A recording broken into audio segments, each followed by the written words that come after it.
O Air France, ele vai fazer dia 1º de junho agora, 10 anos, né? Que ano foi? A Air France foi 2009? Quantos anos são? Ele tá em 24? 15 anos? 15 anos. Vai fazer 15 anos já o acidente da Air France. Esse foi outro que chocou também. Esse chocou o mundo. Do mesmo jeito que o Malaysia ela sumiu, esse também ficou um tempo desaparecido, porque o avião ele decola do Rio de Janeiro, ele segue pelo litoral fazendo tudo certo, aí ele passa para o Fernando de Noronha, e aí ele precisa reportar uma posição XYZ mais para frente, e aí desaparece.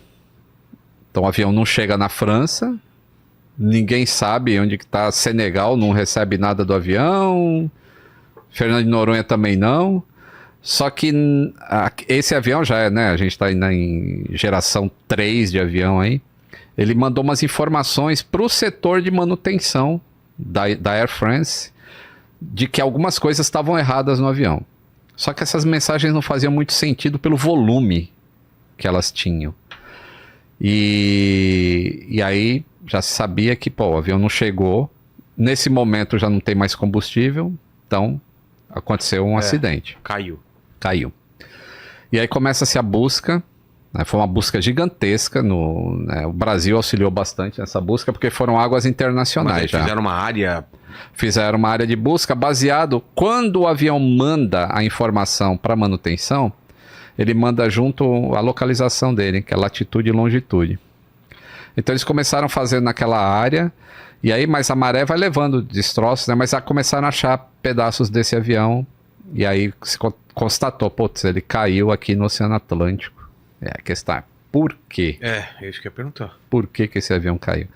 Então, a gente só consegue descobrir várias coisas quando a gente tem as caixas pretas. E as caixas pretas, esse ELT que eu te dei aí de presente, a caixa preta tem um mini LT, que ele fica durante 90 dias. Agora eu não lembro se na época era 90 já, ou se era só 30. Mas ele fica 30 dias mandando pings para o satélite, que é isso aqui. Aqui. E aí o satélite, teoricamente, pega essas informações. Acontece que esse avião ele bateu ali onde ele caiu, as águas são muito profundas. 3.500 metros. Ó a cauda dele aí. Um destroço. Agora fiquei. Qual que é o singular? Eu também fiquei na dúvida. Eu sempre ouvi destroços, nunca é um destroço. Um destroço, né? Vamos colocar destroços porque tem outro por lá que vocês não estão vendo, são vários. Isso aí tá flutuando, porque essa peça específica ela é de material compósito, que é uma espécie de plástico. Então a densidade dela em relação à água fica boiando mesmo, não afunda. Só que era necessário encontrar as caixas pretas. As mensagens que o avião disse que tinha de problemas, você conseguia tentar imaginar o que aconteceu, mas não o porquê que aconteceu. Então era muito importante achar as caixas pretas. Mas antes de encontrar, saiu um relatório falando assim, o avião perdeu o controle e caiu no mar, mas a gente não sabe o que levou lá porque não achou caixa preta. Demorou 2 anos para se encontrar as caixas pretas desse avião. Caramba! No fundo do mar? No fundo do mar. Você é matemático, não é? Não sou. Longe disso, inclusive. Faz desenho, né? Imagina, cara, e achar caixa preta pra profundidade, como os caras fazem? Então, aí eles tinham a localização onde o avião bateu. Ela não emite nada, a caixa preta. Ela emite durante 90 dias, mas estava tão fundo que o sinal chegava tão fraco no satélite que não dava para identificar. Esse é um dos problemas que estão mudando. Eles querem mudar o sistema de caixa preta para que seja mais fácil localizar. Que aí não aconteceria o que aconteceu com o Malaysia também. Aí eles chamaram uns cientistas matemáticos que fizeram um tipo de análise estatística de ter uma ideia para onde que esse material foi. Como é que chama? Bayesiana. Um negócio, é maluco, cara. Maluco que os matemáticos fizeram. E, pô, depois de 2 anos, sendo que a França mesmo gastou 60 milhões de dólares procurando essas caixas pretas com robô. E, pô, o avião caiu aqui, então tem que estar aqui. E não encontrava nenhum avião. Por isso que as pessoas falam assim, pô, vamos encontrar o Malaysia um dia? Pô, o Air France disse onde estava e demorou 2 anos para encontrar. Imagina um avião que não disse onde está. É bem mais difícil. E é Pacífico, né? Lá? Ou é o Índico? Lá é o Índico, né? O sul do Oceano Índico. Aí vieram os matemáticos e falaram, olha, pela disposição dos destroços... Bayesiana. Bayesiana, né? Sei lá, escreveu aqui. A galera tá... É isso aí. Aí, eles falaram, tá mais ou menos nessa área aqui. Aí mandaram os robôs lá, aí encontraram o avião, encontraram as caixas pretas. Aí agora já dava para reconstruir a história. O que aconteceu para um avião de última geração, que não tinha nenhum problema anterior, simplesmente mergulhar no oceano? Do nada. Porque avião perder controle em voo de cruzeiro já é difícil cair. Se for em voo de cruzeiro, então... E aí começa todo o processo de investigação. E aí se descobriram algumas coisas sobre esse voo específico, né? Que eu até tenho 2 vídeos no canal que contam assim, minuto a minuto, o que vai acontecendo. Mas, resumidamente, esses voos internacionais, eles levam 3 pilotos a bordo. Por quê? 2 pilotam e um é o rodízio, faz rodízio. Então, eles decolam com 3, aí um vai dormir. Logo que atingir a altitude de cruzeiro, um vai dormir. Aí ficam 2. Aí esses caras voam 3 horas e meia, dependendo da quantidade, né? Quanto tempo do voo. 3 horas e meia, 4 horas. E aí, esse aqui que foi dormir acorda, vai para o lugar de um dos 2 que vai dormir em seguida. Tá. No caso, quem estava voando era o comandante e um júnior. Júnior entre aspas, porque quando eu falo júnior, dá a impressão que o cara não sabe fazer nada, e não é isso, cara, 17 anos. É o cara que, pô, sabe fazer tudo. Ei, Júnior, não mexe na nossa alavanca, eu já te falei. Vai, tem que tomar cuidado, não vai fazer corte depois, hein, Lênin? Eu tô falando de júnior aí, ó. Mas é o quê? Um cara... É um cara extremamente treinado que ele pode voar o avião sozinho. Tá. Só que o Júnior ele é mais novo do que os outros em posição hierárquica. Então existia um comandante... Tava mais avançado que ele. Não. Isso, era um comandante que tem um montão de hora de voo. Aí tinha o primeiro oficial com um montão de hora de voo. E tinha esse cara que era teoricamente segundo oficial, digamos assim.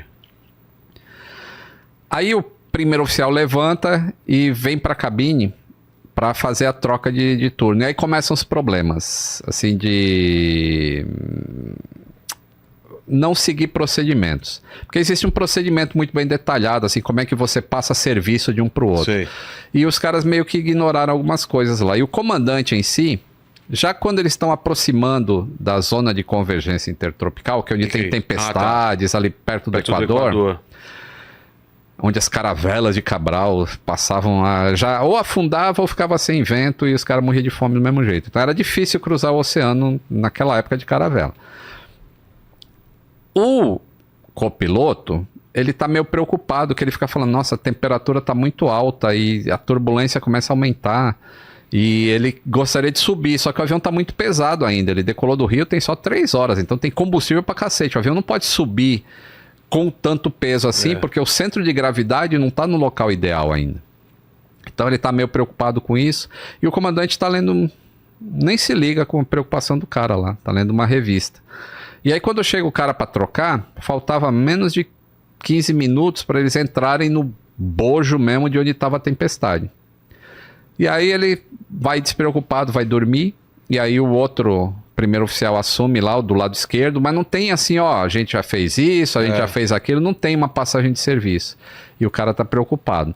E aí eles olham no radar e o primeiro oficial muda alguma coisa no radar da posição que estava para uma outra posição para identificar por onde eles vão fazer o desvio dessa tempestade que está muito forte. E naquela noite, aquela tempestade, ela estava atingindo 65 mil pés, a cabeça da nuvem. Sim. Pô, o avião voa 35. Tava o dobro de altura do que o avião consegue voar. Então nem adiantava tentar ir por cima. Então você tinha que fazer o desvio, ou pela direita ou pela esquerda, o que fosse o que o radar te mostrasse melhor. E eles optam por fazer o desvio por um lado específico que não era o melhor lado. Parem aí. Tá. Paramos aqui, damos um freeze aqui. Tubo de pitot no avião é um negócio que mede a velocidade do avião em relação ao ar. Porque não adianta você saber qual é a tua velocidade em relação à terra. Porque o avião não voa na terra, ele voa no ar. Então você precisa saber a sua velocidade no ar. Por que isso é importante? Digamos que esse avião aqui, que é o meu celular, ele consegue voar... Tá aparecendo aí? Não sei, o cara tá... Coloca aqui assim. Aqui, ó. Não, mas... pode pegar isso, aqui, pega aberto. Isso. Pega aberto, sim. Digamos que esse avião aqui, que é o meu celular, ele voa a 100 km por hora. Sei. Beleza?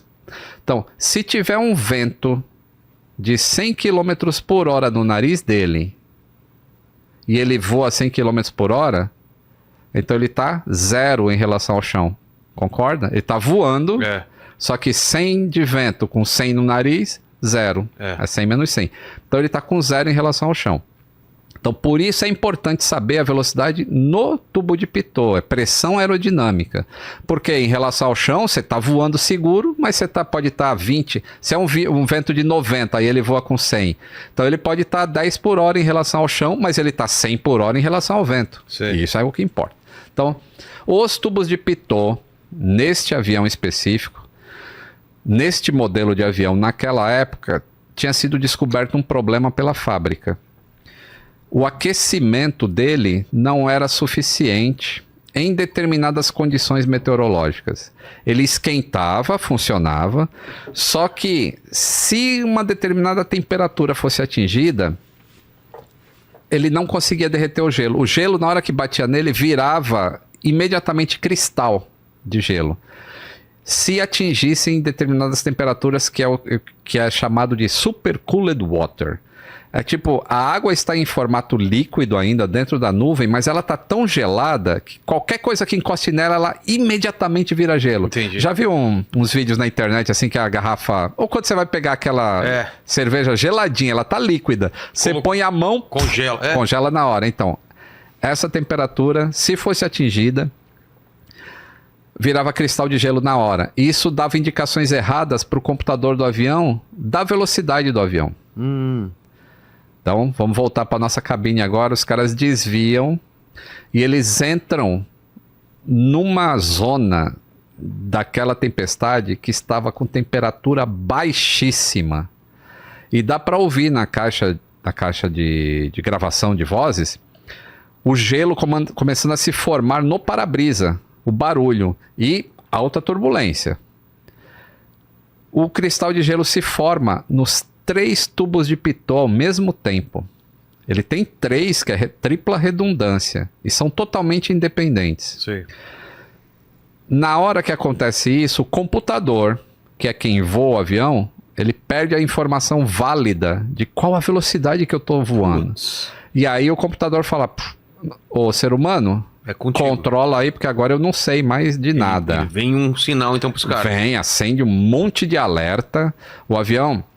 Esse avião tem determinadas leis de voo. Então tem a lei normal, a lei alternada e a lei direta. Que são ordens de, tipo, na lei normal, se o piloto quiser fazer coisa errada, o avião não deixa. Tá. Na lei alternada, se ele quiser fazer coisa errada, o avião não deixa, só umas coisinhas que ele deixa fazer. Na direta, o que ele comandar, o avião vai fazer. Entendi. Porque não tem mais a proteção. E não tem informações suficientes para ele tomar uma decisão. Isso. Então, a proteção que o computador faz deixa de existir. Entendi.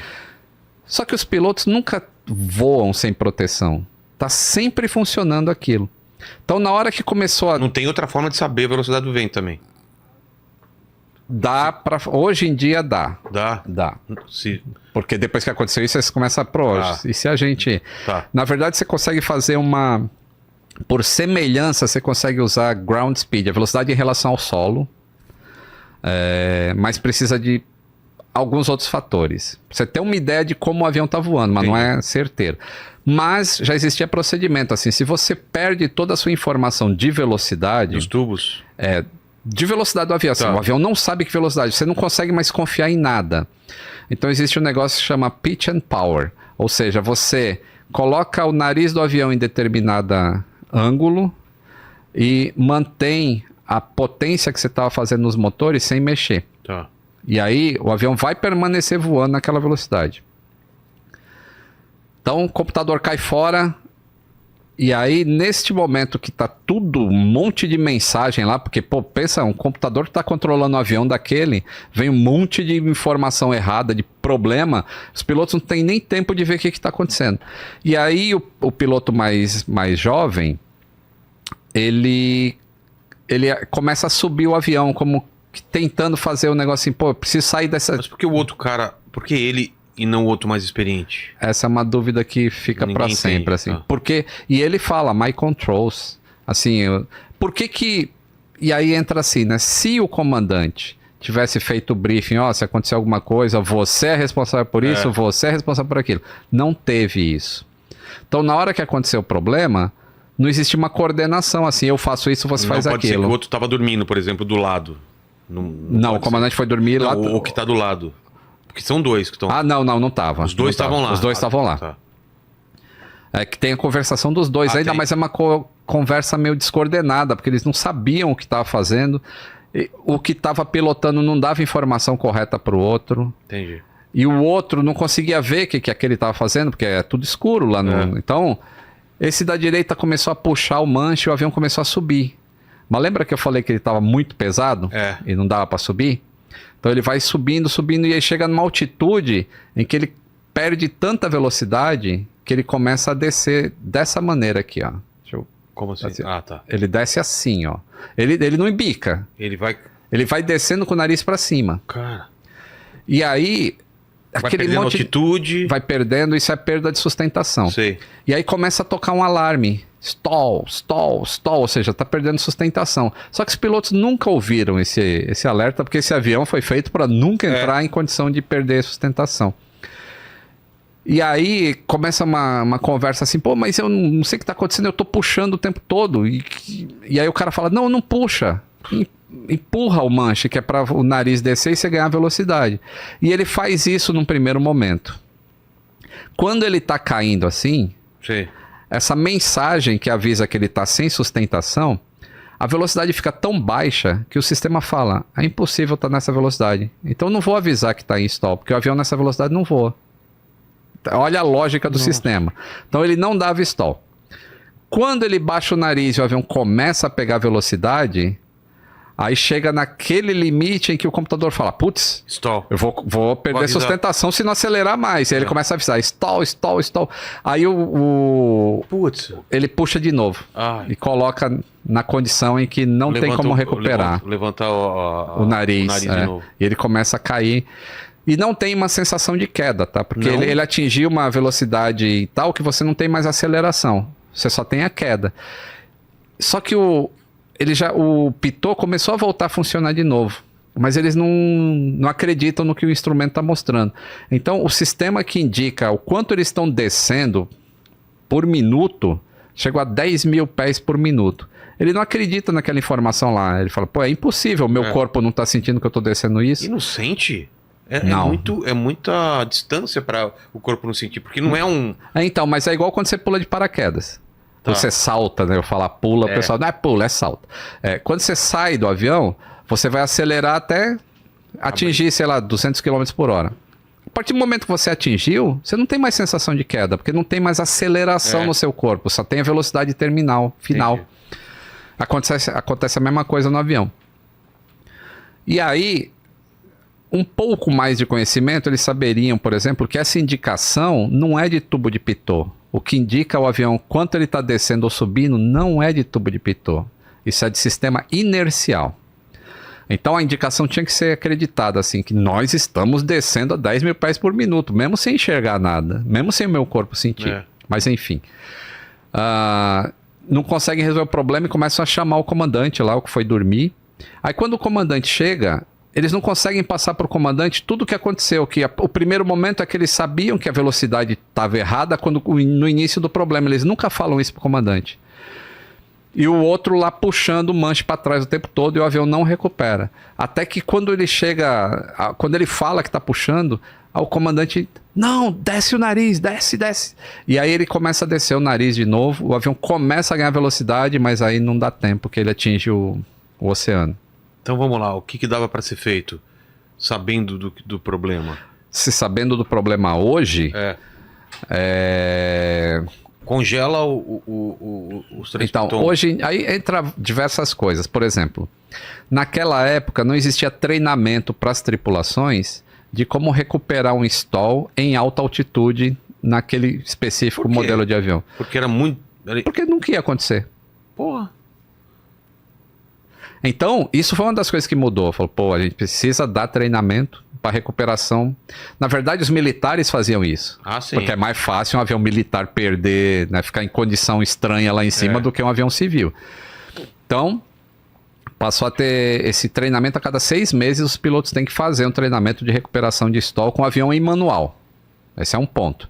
Segundo, aprender a voar na mão sem o auxílio dos computadores. Isso também foi reforçado. Segundo, o treinamento da Air France teve que ser modificado em algumas coisas em relação a esses procedimentos.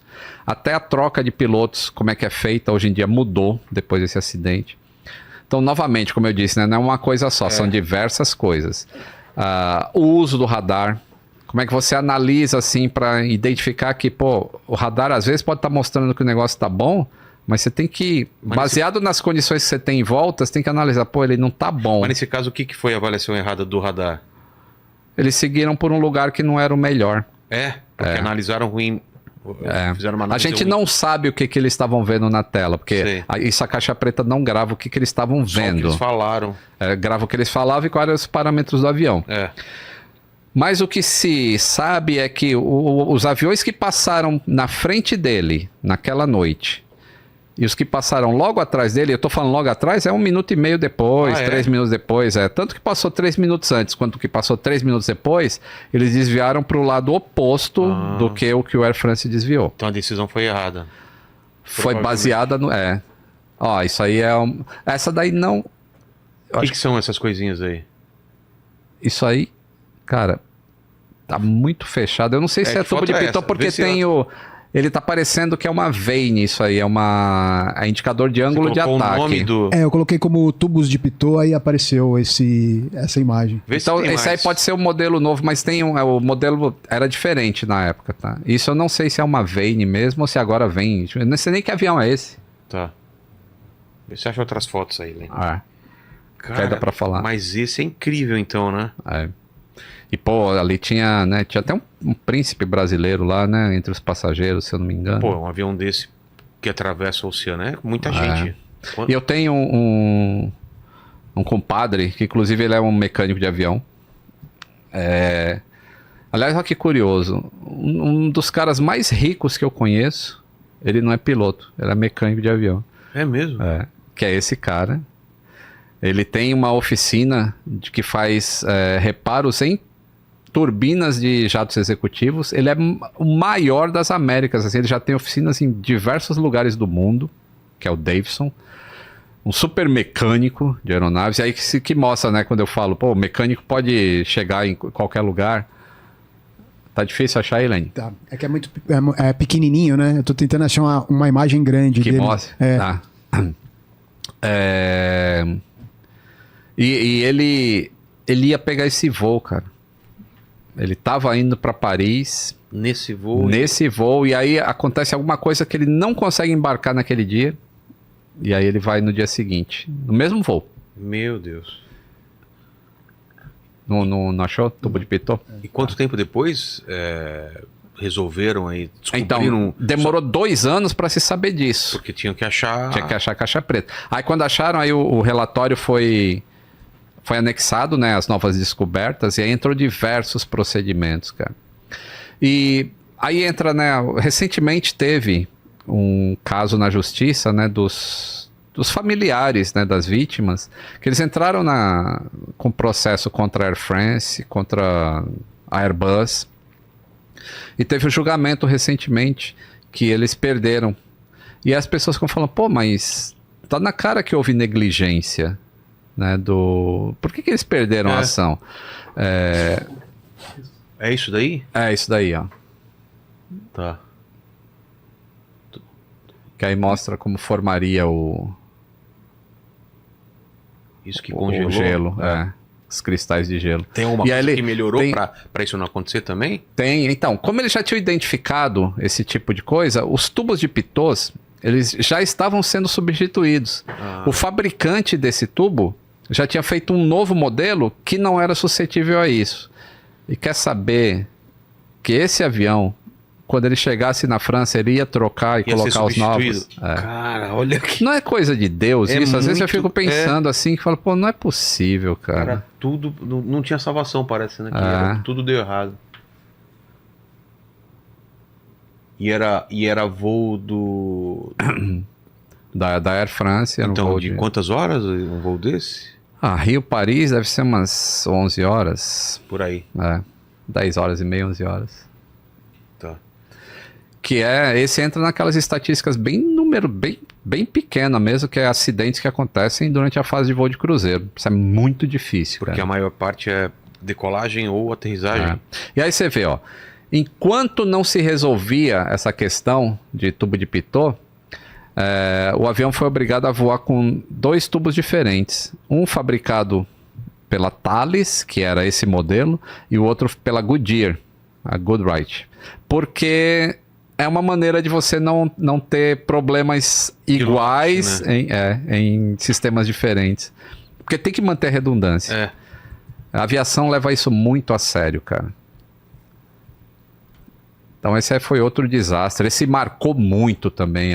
Muita gente hoje tem medo de voar por causa desse acidente.